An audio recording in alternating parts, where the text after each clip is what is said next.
I want police to stop enforcing victimless crime laws. Such as?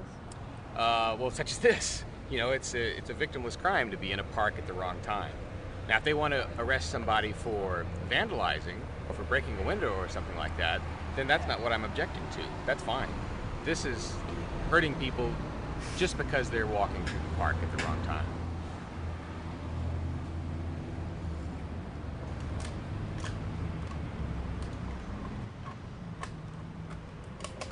No actual crimes. It's not even. I don't live very far from here in public housing, and around between 6 and 6:30 I usually walk over here, sit down right over there, talk to the gentleman that's just coming in, and read a book and just get some fresh air.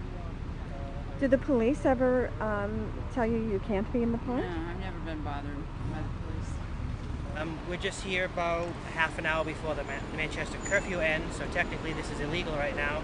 And the cops have driven by several times, but they haven't bothered us yet, so looks like they're not gonna.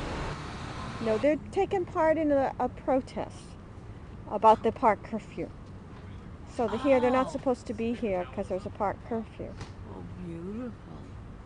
That's really neat to hear, because I got a pink paper, $50 fine for sleeping.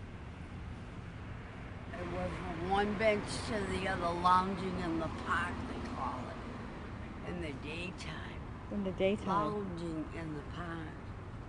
Yep. They try, and it's a $50 fine, huh? Yeah, how many times have you? $50, the next round, $100. I go, hey, lighten up.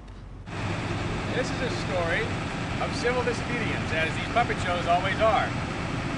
This is a story today about Russell Canning in Keene, New Hampshire, who committed an act of civil disobedience, an egregious act.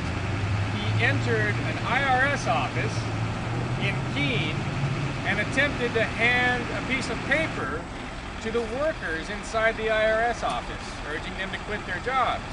Now, it's a very peaceful piece of paper. There was nothing illegal about the piece of paper, but what was illegal is that you're not allowed to distribute handbills in an IRS lobby. So anyway, so Russell Canning, who, Henry David Thoreau will play the role of Russell Canning, and Herbert G. Vulture will play the role of the government in this. So, my name is Russell Canning. I live in Keene. I think that the war in Iraq is wrong and that the IRS is funding it. So I'm going to go to the IRS office and hand them leaflets telling them I think they should leave their jobs because they're funding war and torture. I'll send a note to the government over here and let them know my intentions. Now the government receives the note, and then Russell Canning, shows up at the IRS office, and he tries to walk in. He tries to walk in, and the government shows up. The Department of Homeland Security is crawling all over the IRS before he gets there, and they seize him for trying to enter.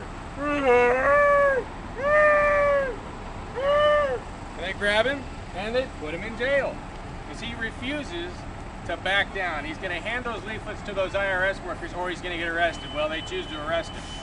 So Russell Canning sits in jail for, I can't remember how long it was.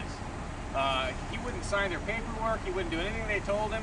I think he was in jail for at least a week over this. So he's languishing in jail while the government is, well, they've got mixed feelings because they know he hasn't hurt anybody.